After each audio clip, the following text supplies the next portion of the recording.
Series की शुरुआत में हमें अमेरिका का एक काफी बड़ा नेशनल पार्क दिखाया गया। यहाँ एक शहर भी था। नेशनल पार्क बहुत बड़ा था जिसके अंदर काफी सारी पहाड़ और जंगल थे। एक पहाड़ी के ऊपर दो ट्रैकर्स चढ़ रहे होते हैं। उन्होंने खुद को काफी मजबूती से बांधा हुआ था, क्योंकि अगर उन्होंने ऐसा नहीं किया तो वो काफी ऊंचाई से नीचे गिरकर मारे जा सकते थे। उनमें से एक ने ऊपर देखा जहाँ एक लड़की नीचे गिर रही थी, जो आकर उनकी रस्सी पर गिरी। तब दोनों ट्रैकर नीचे गिरने वाले थे, लेकिन उनकी मजबूत रस्सी की वजह से वो तीनों वहाँ बीच में लटक गए। दोनों लड़के तो बच गए थे, लेकिन लड़की मर चुकी थी। दूसरी तरफ हम जंगल में काइल नाम के एक ऑफिसर को देखते हैं, जो अपने बेटे के साथ बैठा बातें कर रहा था। तभी उसके पास कॉल आया और उसे हादसे वाली जगह क्राइम सीन पर आने को कहा जाता है। तब काइल अपने बेटे को अलविदा कहकर अपने घोड़े पर बैठकर क्राइम सीन पर आता है, जहाँ ऑफिसर्स मरने वाली लड़की की लाश को ऊपर लाने की तैयारी कर रही थी। यही एक नई ऑफिसर भी होती है जिसका नाम नाया है। काइल आसपास चेक करता है जहां उसे खून पड़ा हुआ मिला, और अब वो दोनों ट्रैकर से पूछताछ करने लगता है। ट्रैकर्स ने कहा कि उन्होंने लड़की के अलावा किसी और की आवाज नहीं सुनी और ना ही किसी को देखा था। अब काइल अपने आप को रस्सी से बांधकर नीचे उतारता है। उसने लड़की की लाश की फोटोज खींची और उसे गौर से देखने लगा। इसी बीच गलती से वो लड़की का ब्रेसलेट नीचे गिरा देता है और फिर वो लड़की की लाश को लेकर ऊपर आ गया। उसके जिस्म पर बहुत सारे चोटों के निशान थे, जिसका मतलब कि लड़की काफी दूर से भागकर यहाँ आई और बीच में किसी जानवर ने उस पर हमला कर दिया होगा। फिर काइल एक पत्थर पर खून से भरा हाथ का निशान देखता है, यानी उसका बहुत खून बहा होगा। जिसके बाद सब लोग वापिस आकर इस बारे में कैप्टन पॉल को रिपोर्ट करते हैं। साथ ही लाश भी दिखाई। पोस्टमार्टम में ये भी सामने आया कि लड़की के जिस्म पर किसी जानवर के काटने के निशान भी थे। उसके हाथ पर एक सोने का टैटू भी बना हुआ था। और अब पॉल और काइल इस केस पर बात करते हैं। पता चला कि दोनों पुराने दोस्त हैं। अब आसपास कहीं भी किसी जानवर के पंजों या पैरों के निशान नहीं मिले। इससे काइल के मन में शक आया कि इस केस पे कोई इंसान भी शामिल हो सकता है। अगले दिन काइल और पॉल पुलिस स्टेशन में आए। तब मेयर कहता है कि इस केस को जल्द से जल्द सॉल्व करो, क्योंकि 5 साल पहले एक अमीर आदमी जंगल में गायब हो गया था और वो दोनों उसके केस को सॉल्व नहीं कर पाए और आज फिर से एक जान चली गई। जल्दी से इसको हल करो, वरना लोग यहाँ हमारे नेशनल पार्क में आने से डरने लगेंगे। अगर ऐसा हुआ तो हमारा बिजनेस काफी हद तक कम हो जाएगा। मेयर ने काइल से कहा कि अमीर आदमी के वकील से बात करो, लेकिन वो अमीर आदमी के केस से नफरत करता था। रात को काइल ने पहाड़ी से नीचे आकर ब्रेसलेट को ढूंढ लिया। फिर आधी रात को उसने अपनी एक्स वाइफ को कॉल करके कहा कि 2 दिन बाद जो तारों भरी रात होगी, मैं उसे अपने बेटे के साथ देखूंगा। ये सुन उसकी वाइफ डैनी समझ गई कि वो नींद में है। उसने काइल को सो जाने के लिए कहा और फोन काट दिया। अब इस चीज से डैनी के दूसरे हस्बैंड को कोई फर्क नहीं पड़ता था। अगले दिन नाया काइल के घर पर आई, क्योंकि वही काइल के साथ इस लड़की के केस पर काम करने वाली थी, मगर उन्हें अभी तक लड़की का नाम नहीं पता चला था। अब दोनों उस लड़की के बारे में पता लगाने के लिए घोड़ों पर बैठकर निकल गए और जंगल में आते हैं। वो पहाड़ के नीचे उस जगह पर पहुंचे जहाँ से वो लड़की ऊपर गई थी और वहाँ पर छानबीन करने लगे। उन्हें एक झोपड़ी मिली जो खाली थी। दोनों उसके अंदर गए जहाँ खून के निशान थे, यानी वो लड़की जख्मी होने के बाद यहाँ पर आकर छुप गई थी और उसने अपनी टांग पर लगी चोट को बांधा था। इसके अलावा वहाँ पर काफी सारे दूसरे निशान भी थे। तब काइल ने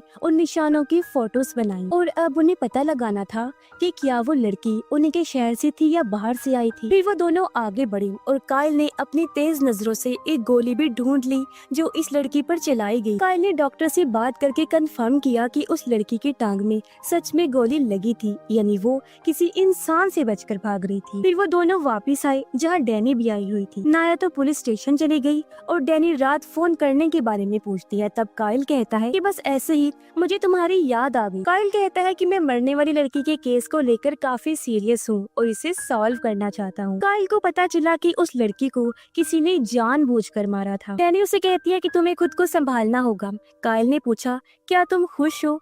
इस पर वो ना में जवाब देती है। घर पे नाया अपने बेटे के साथ खेल रही थी। पता चलता है कि वो दोनों इसी शहर में अकेले रहते हैं। डैनी पॉल को कॉल करके कहती है, काइल का ध्यान रखिएगा। उसने रात को फोन करके खुद को और मुझे भी डिस्टर्ब किया था। पॉल डैनी को उसकी एनिवर्सरी पार्टी में आने को कहता है जो वीकेंड पर थी। काइल निशानों के बारे में सोच रहा था। फिर अगले दिन उसकी मुलाकात यहाँ के लोकल आदमी से हुई जो काइल का पुराना दोस्त है और जंगल की देखभाल करता है। यहाँ काइल उसे भी मरने वाली लड़की के बारे में बताता है। रात में नाया मरने वाली लड़की के कैंप के अंदर फोटोज ढूंढ रही थी जहाँ उसका हस्बैंड धमकी भरे मैसेज कर रहा था कि मैं अपने बेटे को लेने आ रहा हूँ, जिससे वो घबरा गई। काइल रात को अपने बेटे के साथ घर से बाहर बैठकर तारे देख रहा था और तब पता चला कि उसका बेटा तो 6 साल पहले ही मर चुका था। लेकिन काइल आज भी उसे सोचकर, उसे याद करके उससे बातें किया करता था। यहाँ काइल और वहाँ डैनी तारों को देखकर दुखी हो रही थी। तब उसका हस्बैंड उसे संभालता है। इसके बाद हम पास्ट का सीन देखते हैं जहाँ मरने वाली लड़की नजर आई जो जंगल में खुद को साफ कर रही थी और वो पूरी तरह तब ठीक थी। फिर वो अपने बैग को लेकर आगे बढ़ी जहाँ उसके बैग से कुछ ड्रग्स की गोलियां गिर गई और तब उसने अपने बैग को एक जगह पर छुपा दिया। इतने में किसी ने गोली चला दी जो उसकी टांग पर लगी, जिससे वो दर्द में तड़पने लगा। काइल फिर से खोज करने जंगल में गया जहाँ उसे ड्रग्स की गोलियां मिल गईं, जिस पर टैटू जैसा ही कुछ बना हुआ था और तब काइल समझ गया कि ये उसी लड़की का है। दूसरी तरफ एक सेलर लड़का लोगों को सामान बेच रहा था। तब काइल आकर उसकी कार देखने लगा। सेलर उसके पास आया और काइल ने उसकी कार में से नशे वाली चीज निकाली। इस बारे में सेलर से पूछने लगा। तब सेलर कहता है कि ये तो मेरे दोस्त का है। काइल ने उसे ड्रग्स की गोलियां भी दिखाई और कहा कि ये भी तेरी नहीं है और अब मैं तुझे जेल में डाल दूंगा। सेलर काफी डर गया। काइल ने उसे गोलियां कौन बेच रहा है ये बताने के लिए कहा। तब सेलर कहता है कि मुझे इस बारे में कुछ नहीं पता। काइल ने उसे मरने वाली लड़की का फोटो दिखाया। तब सेलर कहता है कि मुझे इस बारे में भी कुछ नहीं पता। काइल ने उसे वो सोने वाला टैटू दिखाया। तब सेलर कहता है कि मैं इस बारे में पता लगाऊंगा, जिस पर काइल उसकी बात मानकर वहाँ से चला गया। अब काइल एक होटल में आकर एक वेट्रेस से मिला जो उसकी दोस्त थी, जिसकी कुछ देर बाद यहाँ पोल भी आ गया। दोनों इस होटल में बैठकर मरने वाली लड़की के बारे में बात करने लगे। मेयर की वजह से दोनों बहुत परेशान थे। अब पोल कहता है कि तुम्हें डैनी को रात को फोन नहीं करना चाहिए और तुम्हें अब उस घर को भी छोड़ देना चाहिए। तब काइल कहता है कि मैं अपनी वाइफ को संभाल लूंगा, आप इस मैटर से दूर रहिए। अब काइल ने डैनी को फोन लगाकर कहा कि तुम्हें मेरी शिकायत पोल को करने की जरूरत नहीं है, जिसमें आज के बाद मैं तुम्हें कभी भी फोन नहीं करूंगा। वो नाराज हो गया था। अमीर आदमी की वकील काइल से बात करने आई क्योंकि उसके केस को हैंडल करने वाला ऑफिसर काइल ही था। वो उसे कई सारे सवाल करती है जिसका ठीक ठीक जवाब वो देता भी है। लेकिन जब वकील ने ये कहा कि जब तुम इस केस को सॉल्व कर रहे थे तो तुम्हारी दिमागी हालत ठीक नहीं थी क्योंकि तुमने अपने बेटे को खो दिया था, तब ये सुनकर वो गुस्सा हो गया और उसे इग्नोर करके घर के अंदर आ जाता है, जहाँ वो अपने बेटे को याद करके दुखी हुआ और सोचता है कि मैंने ही उसकी लाश को नदी में से बाहर निकाला था। कुछ देर बाद नया घर पर आई। उसने बताया कि ऑटोप्सी से उन्हें पता चला है कि वो लड़की नशे में नहीं थी और आगे क्या करना चाहिए। तब काइल कहता है कि हमें कुछ लोगों से बात करनी चाहिए। फिर दोनों 4 घंटे का सफर तय करने के बाद जंगल में उस जगह पहुंचे जहाँ हिपीज रहते हैं, यानी बेघर लोग जो नशे के आदी होते हैं। दोनों आगे बढ़े और हिपीज की हट से बात करने लगते हैं। काइल ने उनके ग्रुप से ड्रग डीलर के बारे में पूछा। तब हिपीज की हेड कहती है कि वो शायद कुछ सुकून लेने जंगल में गया होगा। नाया ने मरने वाली लड़की के बारे में हिपीज की हेड के साथ सभी लोगों को पूछना शुरू किया और उसका फोटो दिखाया। तो वहाँ पर वो समझ गई कि एक लड़की उसे जानती है और नाया उससे पूछताछ करने लगी, लेकिन बाकी लोग आकर उसे रोक देते हैं। तब काइल नाया को लेकर निकल गया क्योंकि उन लोगों से उन्हें खतरा हो सकता था। साथ ही काइल ये भी समझ गया था कि उन लोगों को मरने वाली लड़की के बारे में पता है और खास तौर पर हिपीज की हेड जानती है और उन्हें अब ड्रग डीलर को भी ढूंढना है क्योंकि उससे कुछ पता लग सकता है। फिर हम एक शिकारी डेक्स को देखते हैं जो काइल का दोस्त था और काइल उससे मिलने आया होता है। काइल को डेक्स का जंगल में रहना बिल्कुल पसंद नहीं था। उसने मरने वाली लड़की के बारे में बताया। तब डेक्स कहता है कि हाँ, मैंने उसके बारे में सुना था, लेकिन उस लड़की के बारे में सच में मुझे कुछ नहीं पता। काइल पूछता है क्या तुमने ड्रग डीलर को देखा? तब डेक्स ने मना कर दिया। काइल ने डेक्स की गन को लेकर एक गोली मारी क्योंकि वो मरने वाली लड़की की गोली से इसको मैच करना चाहता था। उसकी यह हरकत डेक्स को बिल्कुल पसंद नहीं आई और काइल वहाँ से निकल जाता है। अब सेलर एक टैटू आर्टिस्ट के पास आकर सोने वाले टैटू के बारे में पूछता है। उसने कहा कि ऑफिसर काइल ने इस बारे में पूछा था जिसमें वो मरने वाली लड़की के जिस्म पर वो टैटू बना हुआ था। जब टैटू आर्टिस्ट कहता है कि वो टैटू मैंने नहीं बनाया और तुम्हें यहाँ से निकलना होगा। तब सेलर बाहर आया और वहीं पर उसे टैटू आर्टिस्ट का मैसेज आया कि इस टैटू के बारे में बात मत करना और यहाँ से निकल जाओ। तब सेलर ये सुनकर चौंक गया। रात में सेलर अपने घर का सामान लेकर कार में आया, तब पीछे से किलर ने आकर गला दबोच कर उसकी जान ले ली। अगले दिन पॉल के घर पर पार्टी चल रही थी जहाँ पुलिस स्टेशन के सभी लोग आए थे। यहाँ काइल के साथ साथ डैनी भी आकर उससे बात करने लगी। वो दोनों पुराने दिनों को याद करने लगते हैं। यहाँ एक ऑफिसर नाया को काइल के बारे में सब कुछ बताता है। तालाब में कुछ लड़कियां नहा रही थीं। तब एक लड़की को सेलर की लाश तैरती हुई नजर आई, जिससे वो बेहद डर जाती है। रात को पुलिस स्टेशन में नाया काम में लगी, तब उसे एक छोटी लड़की का फोटो मिला जो मरने वाली लड़की जैसी दिख रही थी, और ये लड़की भी सालों पहले उन्हीं के नेशनल पार्क में गायब हो गई। तब नाया ने दोनों फोटोज को कंपेयर करवाया और वो दोनों एक ही थी। जिस लड़की का नाम था लूसी। काइल जंगल में था। लूसी कौन से रास्ते से गई थी ये पता लगा रहा था, जहाँ तभी उसे सेलर की लाश मिलती है। तभी उसे नाया का फोन आया। बताया गया कि मरने वाली लड़की का नाम लूसी था। अब हमें लूसी का पास्ट नजर आया, जिसमें वो अपनी माँ के साथ थी और दोनों बातें कर रही थी। पता चला कि लूसी की माँ मेंटली डिस्टर्ब थी और वो मरने के बाद की बातें किया करती। उसने अपने बारे में काफी बातें लूसी को बचपन में ही बता दी थी। उसकी माँ के नाक से खून बहने लगा, तब वो समझ गई कि वो ज्यादा दिन तक जिंदा नहीं रह पाएगी और वहाँ से वो वापस अपने घर आ गई थी। कुछ दिनों बाद लूसी ने अपनी माँ को खो दिया और अब से उसका ध्यान उसका सुतेला बाप रखने वाला था, जिसका नाम सैफ होता है। उधर वो दोनों पोल को भी बता देते हैं कि मरने वाली लड़की लूसी थी, लेकिन 10 सालों पहले लूसी उसके डैड सैफ के घर को छोड़कर गायब हो गई थी। उसके बारे में किसी को कुछ नहीं पता चला था। सबको शक था कि सैफ ने ही उसे मार दिया होगा, लेकिन सैफ के खिलाफ कोई सबूत नहीं मिला। और तब नाया ने सैफ के बारे में पूछा। काइल कहता है कि उसे लूसी का खूनी समझकर किसी ने जान से मार दिया था, मगर उसके खिलाफ सच में कोई सबूत नहीं मिला था। काइल लूसी के भाई के बारे में बात करता है कि हमें उससे बात करनी होगी। फिर काइल बाहर आया, तब उसे वहाँ पर डैनी मिली। वो कहती है, मैंने तुम्हारी पॉल से कंप्लेन नहीं की थी, बस मुझे तुम्हारी फिक्र हो रही, और तुमने मुझे पूछा था क्या मैं खुश हूँ, तो सच ये है कि मैं खुश नहीं। मैं हमारे बेटे को बुलाने की कोशिश करती हूँ, लेकिन मैं ये नहीं कर पा रही, और काश मैं एक अच्छी माँ बन पाती। तब ये सुनकर काइल भी इमोशनल हो जाता है। काइल उसे कहता है कि लूसी के केस में मुझे डेक्स पर भी शक है। तब डेक्स का नाम सुनकर डैनी चौंक गई और फौरन वहाँ से निकल जाती है। तब वहाँ नाया आ गई और ये दोनों लूसी के भाई के पास जाने के लिए निकल गई। ये जब अंदर गई तो वहाँ पर एक लड़का उसे देखकर भाग गया। तब काइल ने उसका पीछा किया और उस लड़के ने काइल को पकड़कर लड़ना शुरू कर दिया। वो मारता भी है, लेकिन नाया उसे गन पॉइंट पर पकड़ लेती। पता चला कि यही लूसी का भाई है। काइल कहता है, हम पुलिस वाले हैं। फिर दोनों ने उससे लूसी के बारे में पूछा। वो कहता है कि वो सालों पहले गायब हो गई थी और उसके बाद मुझे आज तक इस बारे में कुछ नहीं पता चला। पिछले 10 सालों में हम कभी भी नहीं मिले हैं। तब नाया ने बताया कि वो मर चुकी। लूसी का भाई चौंक गया। फिर काइल ने लूसी के ड्रग्स के बारे में पूछा। उसने फिर कहा कि मैं नहीं जानता। फिर वो दोनों वहाँ से निकल गए, जिसमें काइल को अभी भी जानना था कि लूसी के साथ 10 साल पहले किया हुआ होगा। और अब नाया को लगा कि शायद उसके डैड और भाई के बर्ताव की वजह से वो घर छोड़कर चली गई होगी। दोनों वहाँ से निकलने लगे। तब काइल ने नाया के बारे में पता लगा लिया था कि उसके हस्बैंड के ऊपर ड्रग्स की चोरी का इल्जाम लगा था और इसी वजह से वो पुलिस स्टेशन में सस्पेंड हो चुका था। काइल अपने बारे में बताता है कि मुझे नेचर, कुदरत की खूबसूरती के साथ रहना पसंद है।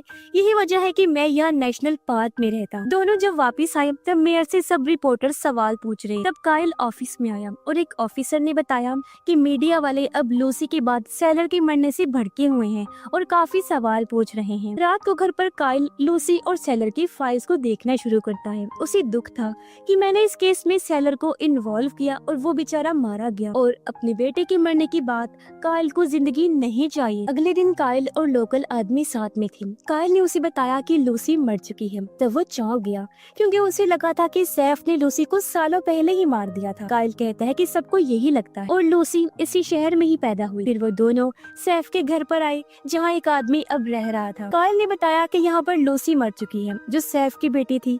क्या वो इस घर में आती जाती थी? वो कहता है कि नहीं, लेकिन मैंने इस लड़की को सामने की पहाड़ पर देखा था जो भाग गई थी। तब काइल उस जगह को देखकर समझ गया कि लूसी वहाँ अपनी माँ के साथ यादों को ताज़ा कर रही हो। अब काइल लूसी के बारे में और भी चीजें जानना चाहता था कि वो इन सालों में कहाँ छुपी थी और यहाँ तक वापस कैसे पहुँची। अब काइल आकर टैटू आर्टिस्ट से मिला और उसने सेलर को टैटू के लिए मैसेज भेजा था। उसके बारे में वो पूछने लगा, तब टैटू आर्टिस्ट ने कुछ नहीं बताया। काइल ने टैटू आर्टिस्ट को सच बताने के लिए कहा और मारा। तब उसने उस टैटू का मतलब बताया। काइल ने ड्रग्स की गोलियों के बारे में पूछा और तब टैटू आर्टिस्ट कहता है कि मैं ड्रग्स का कारोबार नहीं करता, इसलिए मुझे इस बारे में कुछ नहीं पता और मैंने इसी वजह से सेलर को इन सब से दूर रहने के लिए कहा था। उधर नाया हिप्पीज के कबीले में आई जहाँ फिलहाल कोई भी नहीं था, इसीलिए वो झोंपड़ी के अंदर गई चेक करने, लेकिन तभी उसके ऊपर बहुत सारी लकड़ियाँ गिर पड़ी और वो झोंपड़ी के नीचे बनी गहरी केव यानी गुफा में जा गिरती है। फिर काइल उसके घर पर आया, तब उसने देखा कि वहाँ पर नाया की कार भी थी और घोड़ा भी है,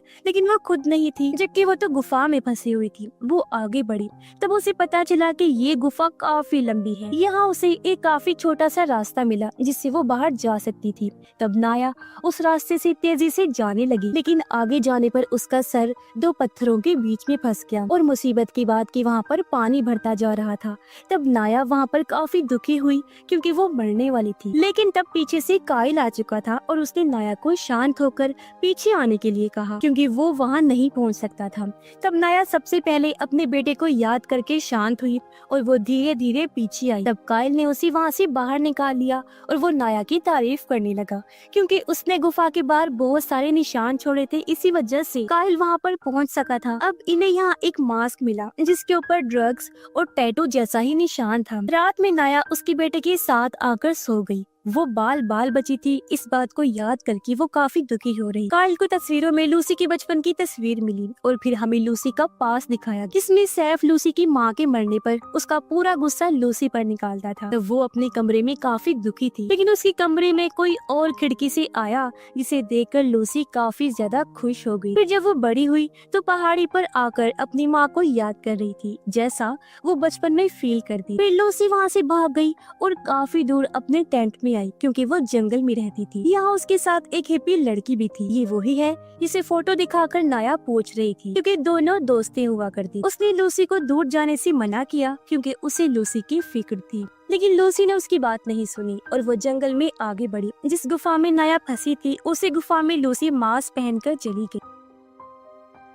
प्रेजेंट टाइम में काइल और नाया जंगल में जाने की तैयारी कर रही थी, जिसकी कुछ देर बाद दोनों जंगल में उसी गुफा के आसपास चीजें देख रहे। वो जब गुफा के अंदर गई तो पता चला कि ऐसी बहुत सारी गुफाएं हैं और हजारों रास्ते हैं। जब ये दूसरे रास्ते से बाहर निकले तो उन्हें वहाँ पर काफी सारा कचरा मिला और वो कचरा शायद से ड्रग्स बनाने में यूज होता था। इन्हें वहाँ ड्रग डीलर के चेहरे का कटा हुआ हिस्सा मिला जिसे किसी ने बेरहमी से मार दिया था। उन्हें पता चला कि इसे एक हफ्ता पहले किसी ने मारकर यहाँ फेंक दिया और इसे गोली से मारा गया था। तब नाया ने उसके जिस्म के बाकी हिस्सों को भी ढूंढ लिया जिसे जानवरों ने नोच लिया होगा। उसके जिस्म के हिस्से वो हिप्पीज की हेड को दे देती हैं। काइल को शक था कि सभी कत्लों में ये लोग शामिल हो सकते हैं, इसीलिए काइल ने यहाँ पुलिस को बुलाया। उसने ड्रग्स के बारे में लूसी और ड्रग डीलर के बारे में पूछा, लेकिन हिप्पीज की हेड को इन सब के बारे में कुछ भी नहीं पता था। काइल ने पूछा कि तुम उस जगह पर क्यों रहती हो? तब उसने कहा कि जब मेरी लाइफ सेट थी तो मुझे पता चला कि मुझे कैंसर है। मुझे एहसास हुआ कि पैसा भी मुझे नहीं बचा सकता, इसीलिए मैंने वहाँ रहने का फैसला किया था क्योंकि मैं नेचर में मरना चाहती, इसीलिए मैं जंगल में आकर रहने लगी। अब देखो,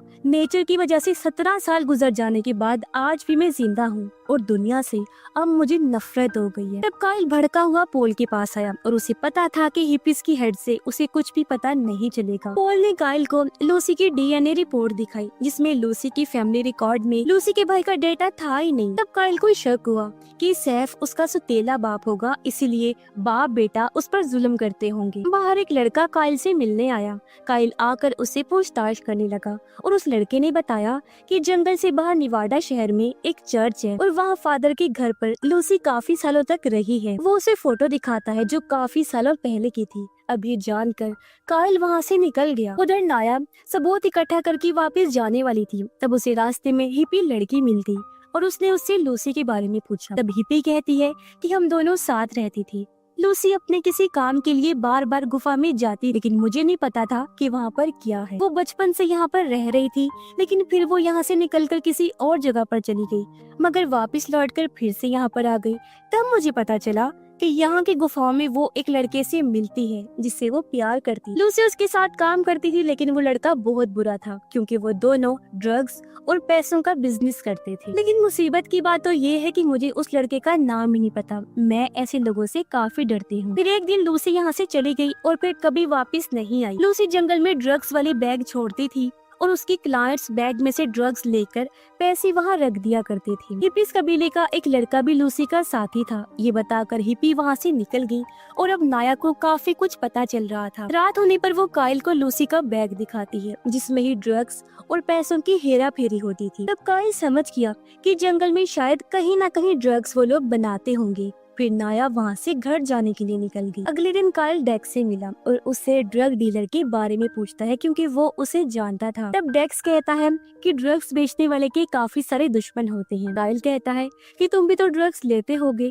तब डेक्स ने मना कर दिया और कहता है कि नशे वाली चीजें बिजनेस के लिए अच्छी है लेकिन सेहत के लिए बिल्कुल नहीं, और मुझे इस केस से जुड़ी किसी भी बात के बारे में कुछ नहीं पता। नाया जब घर पहुंची तो वहाँ उसका हस्बैंड आ गया था जिसे देखकर वो डर गई। वो कहता है कि तुमने मेरे खिलाफ गवाही दी थी जिसकी वजह से मुझे सस्पेंड कर दिया गया और अब मेरे पास बिल्कुल पैसे और काम कुछ भी नहीं है, और अब तुम मेरे साथ चलो और झूठी गवाही दो कि ड्रग्स वाले पैसों का मुझसे कोई लेना देना नहीं है, फिर मैं हमेशा के लिए तुम्हें छोड़ के चला जाऊंगा।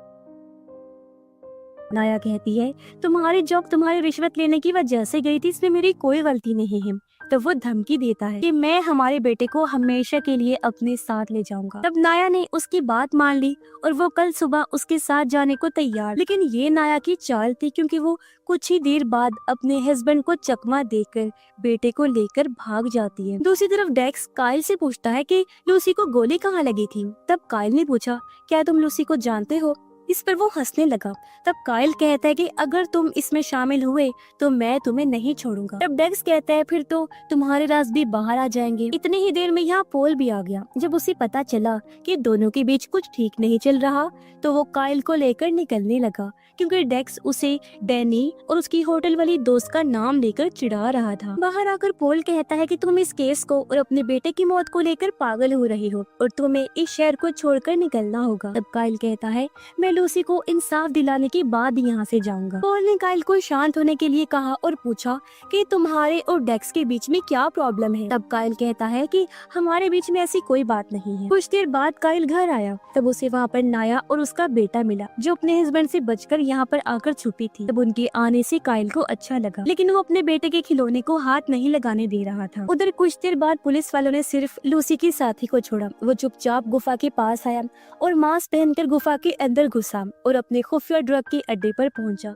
जहां उसका बॉस भी था जिसका नाम पैब्लो था। यह पता चला कि पैब्लो ने ही सैलर लड़के को मारा था, जो चीज उसकी माँ से पता चलती है। फिर लूसी का साथी गुफा से बाहर निकला। तब उसे बाहर काइल और नाया ने पकड़ लिया। दोनों गुफा में जाकर सभी गुंडों को पकड़ना शुरू कर देते हैं। उनके आगे बढ़ने पर अंदर गोलीबारी शुरू हो गई। एक गुंडा वहाँ बॉम्ब फेंककर काफी बड़ा धमाका कर देता है जिसमें पैब्लो बाकी गुंडों के साथ गुफा में और अंदर घुस गया। तब काइल और नाया ने आकर काफी सारे गुंडों को मार दिया और पैब्लो को वहाँ पर पकड़ लिया। अब मेयर इस कामयाबी का सारा क्रेडिट खुद को देते हुए मीडिया के सामने खुद को हीरो कहने लगा। काइल और नाया को वहाँ पर ड्रग्स का शिकार बनी हुई कुछ लड़कियों की लाशें मिली जिनके सामान से उन्हें लूसी का बैग मिला जिसमें उसके कपड़े और फोटोज थी जिन्हें लेकर वो बाहर आ जाते हैं। कुछ देर बाद नाया अपने बेटे को संभालने लगी और डैनी काइल का इलाज करने लगी जिसमें वो खुश थी कि पता चल गया है कि शायद ड्रग्स माफिया ने ही उसे मारा होगा। तब काइल कहता है कि हाँ वो उनके लिए काम करती थी तो हो सकता है, लेकिन हमें इस चीज की वजह भी ढूंढनी होगी। और अब फिर से दोनों निकल जाते। काइल पुलिस स्टेशन आकर पैब्लो से पूछताछ करता है मरने वाले लोग और लूसी के बारे में। तब पैब्लो कहता है कि मैं उनमें से किसी को भी नहीं जानता। काइल कहता है कि सेलर की आईडी तुम्हारे अड्डे पर मिली है और तुमने ही उसे मारा है और तुमने ही बाकी लोगों को भी मारा होगा। तब पैब्लो भड़क गया, लेकिन काइल को पता था कि वो मुंह नहीं खोलेगा, इसलिए काइल ने आकर बाकी गुंडों को बताया कि पैब्लो ने बता दिया है कि तुम लोगों ने ही सब लोगों को मारा है। और तब गुंडों ने भी यही बताया कि हमें कुछ नहीं पता, जिससे काइल परेशान हो गया क्योंकि फिर से कुछ पता नहीं चल पा रहा। वहीं पर मेयर अब इस पूरे केस का फायदा उठा रहा था, जिससे ये दोनों भी काफी हैरान। फिर काइल ने लूसी के साथ मरने वाले सभी लोगों की लोकेशन को देखना शुरू किया और लूसी कहाँ कहाँ पर भागी थी ये वो सोचते लगा। वो हर रास्ते को देख रहे थे। यहाँ उसकी मुलाकात लोकल आदमी से हुई और उसे बताया कि इस केस में मुझे खास कोई जानकारी नहीं मिल रही है। डैनी जब घर पर थी तो नाया का हस्बैंड अपने बेटे और वाइफ को ढूंढते हुए यहाँ आ गया। तब डैनी ने मना कर दिया कि वो यहाँ नहीं है, पर तभी उसका बेटा अंदर से बाहर आ गया और जब उसे पता चला कि ये दोनों अकेले हैं तो डैनी बच्चे को लेकर अंदर भागी। लेकिन नाया के हस्बैंड ने उसे पकड़ लिया और मारने की कोशिश करने लगा, पर तभी पीछे से काइल आ गया और उसे पकड़ के बहुत मारता है। रात होने पर काइल फिर से लूसी के बारे में सोचता है, जहाँ उसके पास कॉल आया और उसे बताया गया कि डैनी ने अपनी जान लेने की कोशिश की है और वो हॉस्पिटल में है। काइल उससे मिलने आया, जहाँ डैनी उससे माफी मांगती है क्योंकि उसने पास्ट में काइल की बात ना मानकर कुछ बहुत गलत किया था। फिर डैनी का हस्बैंड आकर काइल को कहता है कि तुम लोगों के बीच जो गलत हुआ मैं उसके लिए दुखी हूँ, लेकिन मैं डैनी को बचाना चाहता हूँ और तुम्हें मेरी मदद करनी होगी क्योंकि डेक्स के फोन आने के बाद ही डैनी ने ये किया था। तब काइल ये सुनकर चौंक गया और वो डेक्स को ढूंढकर उसे मारना शुरू कर देता है। उसने कहा कि तुम्हें मैंने मना किया था ना, तुम्हें ये नहीं करना चाहिए था। और तब डेक्स ने कहा तुम भी तो अपनी वाइफ को समझा नहीं सकी। और तब काइल ने डेक्स को गन पॉइंट पर पकड़कर धमकाया और वहाँ से चला जाता है। अगले दिन पॉल काइल के पास आया, कहता है कि कल रात जो तुमने किया ठीक नहीं किया और अब तुम्हारी वजह से हमारे सीनियर्स की मीटिंग बैठी है और तुम्हें डेक्स से प्रॉब्लम क्या है। तब काइल कहता है मुझे वो बिल्कुल नहीं पसंद और मुझे उस पर शक भी है। फिर वो दोनों आकर अपने सीनियर से मिले और तब काइल को उसके बुरे बर्ताव की वजह से सस्पेंड कर दिया गया था और उसका केस दूसरे ऑफिसर को सॉल्व करना था। तब काइल मान गया और इस चीज से नाया परेशान थी। काइल ने कहा मैं हमारे साथी को सारी जानकारी दे दूंगा। फिर वो वहाँ से निकलने लगा। इस वजह से लोकल आदमी भी काफी परेशान हुआ। फिर वहाँ पर ऑफिसर्स आए और काइल ने सारे केस की फाइल्स उन्हें दी। काइल को लूसी का फोन भी मिला जिसे वो अपने पास रख लेता है और उसने फोन से इस केस को सॉल्व करने का फैसला किया। उसने फोन देखा जिस पर पासवर्ड लगा हुआ था। तब उसने अपने दोस्त की मदद ली और लूसी की लाश को निकालकर उसकी फेस आईडी से फोन को ऑन कर लिया। काइल फोन में बहुत सारी फोटोज और वीडियोस देखने लगा। एक फोटो में उसे लूसी का दोस्त दिखाई दिया जो और कोई नहीं बल्कि डेक्स ही था और अब ये देखकर काइल सभी चीजें समझने लगा। इस बारे में उसने नाया को बताया और अब वो जंगल में जाने वाला था। फिर काइल ने डैनी को भी फोन करके डेक्स के बारे में बताया जिसमें वो डेक्स को पकड़ने वाला था और शायद उसने लूसी को मारा था। जैसे ही वो डेक्स को पकड़ेगा तब डैनी और काइल का राज भी खुलने वाला है। इस पर डैनी कहती है मैं इस चीज के लिए अब पूरी तरह से तैयार। फिर काइल अपना घोड़ा लेकर आगे बढ़ा और डेक्स के अड्डे पर जाकर उसे ढूंढने लगा, लेकिन वो वहाँ पर नहीं था। और तब अचानक डेक्स काइल को गोली मारकर जख्मी कर देता है। डेक्स ने आकर काइल को देखा जो वहाँ से भाग गया था। दोनों एक दूसरे का पीछा करने लगे और वहाँ पर गोलीबारी चल पड़ी जो रात तक होती रही। डेक्स समझ गया कि काइल आस पास ही छुपा होगा। तब वो कहता है तुम्हें मेरे रास्ते में नहीं आना चाहिए था। काइल ने उस पर गोली चलाई लेकिन उसकी गोलियां खत्म हो चुकी थी और उसकी गन की आवाज से डेक्स ने काइल को पकड़ लिया और कहता है तुम्हें पता है कि अगर तुम मुझे पकड़ने आए तो मैं तुम्हें मार दूंगा और अब तुम्हें मरना होगा। फिर डेक्स काइल को गोली मारने वाला था। तब एक गोली चली जिसमें नाया ने आकर डेक्स को वहीं पर मार दिया और नाया ने देखा कि वहीं पर काइल बेहोश हो चुका है। अब जब काइल होश में आया तो वहाँ पर पॉल काफी खुश था और उसने बताया कि डेक्स ने ही लूसी को मारा होगा और अब ये केस खत्म हो चुका है। नाया भी काइल को देखकर काफी खुश थी। काइल ने उसका शुक्रिया अदा किया कि मेरी जान तुमने बचाई और एक बेहतरीन तरीके से इस केस को हल किया। तब नाया कहती है कि लूसी और डेक्स साथ में काम करते थे और इन दोनों के बीच में प्यार भी था। इसी वजह से मैंने डेक्स के घर के चारों तरफ तलाशी ली। तब मुझे काफी सारे गन्स और पैसे भी मिले और शायद इनमें से एक गोली लूसी को लगी होगी, लेकिन वो गन अभी तक मुझे नहीं मिली। पॉल ने डैनी को डेक्स के मरने और काइल को बचाने के बारे में बताया।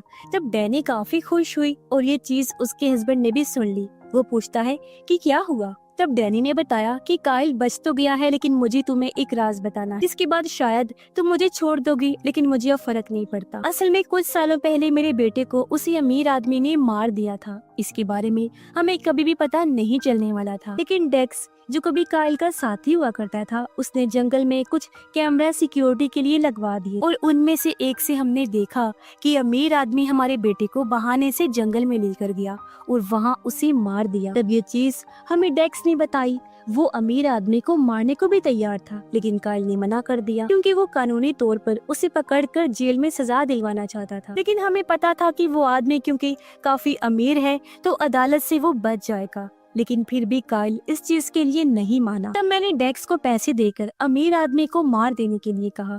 डेक्स ने अमीर आदमी को तड़पा तड़पा कर मार दिया और उसकी लाश को हमेशा के लिए गायब करवा दिया। और ये चीज फिर काइल को जब पता चली तो वो मुझसे नाराज हो गया और उसने शराब पीकर अपनी जिंदगी बर्बाद कर ली और मुझे भी छोड़ दिया। और शायद अब तुम भी मुझे छोड़ दोगी। डेक्स का खात्मा हो चुका है, इसीलिए मैं सब तुम्हें बता रही हूँ और आगे क्या करना है तुम पर छोड़ती हूँ। जो सुनकर उसका हस्बैंड काफी परेशान हो गया। दूसरी तरफ सभी लोग नाया की तारीफ करने लगते हैं, जिससे वो काफी खुश थी। पर अब उन लोगों को डेक्स के ड्रग्स के बिजनेस के बारे में पता लगाना था कि वो कहाँ तक फैला हुआ है। रात होने पर डैनी आकर काइल से मिली, कहती है मुझे अब कुछ नहीं हो सकता।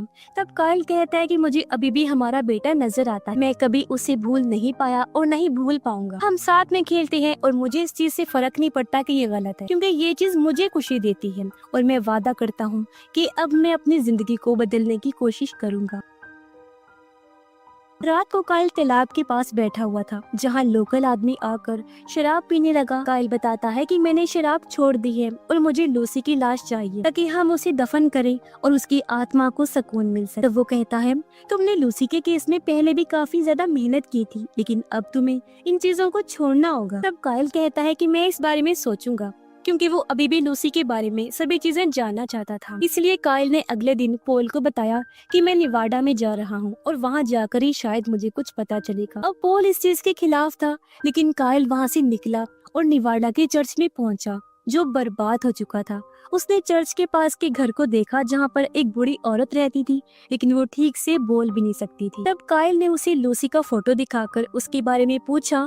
तब औरत कुछ भी नहीं बताती। घर को चेक करते हुए काइल नीचे बेसमेंट में आया और उसे पता चला कि वो लोग यहाँ पर बच्चों को कैद करके रखते होंगे। यहाँ उसे वही निशान दिखे जो लूसी ने झोपड़ी में भी बनाए थे। बूढ़ी औरत बताती है कि इस जगह को मेरा हस्बैंड चलाया करता था और मेरी बेटी भी कभी कभी यहाँ आती थी। काइल एक बार में बूढ़ी औरत की बेटी से आकर मिला और उससे लूसी के बारे में पूछा। तब उस लड़की ने बताया कि मेरे डैड चर्च की फादर थी और वो चर्च के नाम पर बच्चों को पालती थी, जिसमें वो गवर्नमेंट और कई बार बच्चों के मॉम डैड से भी पैसे लेकर बच्चों को चर्च में कैद रखती थी। सबको लगता था कि मेरे डैड काफी अच्छे थे, लेकिन वो पैसे लेकर बच्चों को काफी कम खाना देते और उन्हें बेसमेंट में बंद करके उनका ध्यान नहीं रखते। फिर वो कहती है कि लूसी भी यहाँ पर रहती थी, लेकिन वो बहुत रोती थी और मेरे डैड से बहुत नफरत करती। उसने धमकी दी थी मेरे डैड को कि मैं पुलिस वाले की बेटी हूँ जो आकर तुम्हें पकड़ लेगा, लेकिन फिर एक दिन वो भाग गई। और अब ये सुनकर काइल चौंक जाता है। वो पॉल को फोन करता है और इस केस को सॉल्व करने में मदद मांगता है। कुछ घंटों के बाद वो दोनों तालाब के पास मिले। पॉल ने काइल से पूछा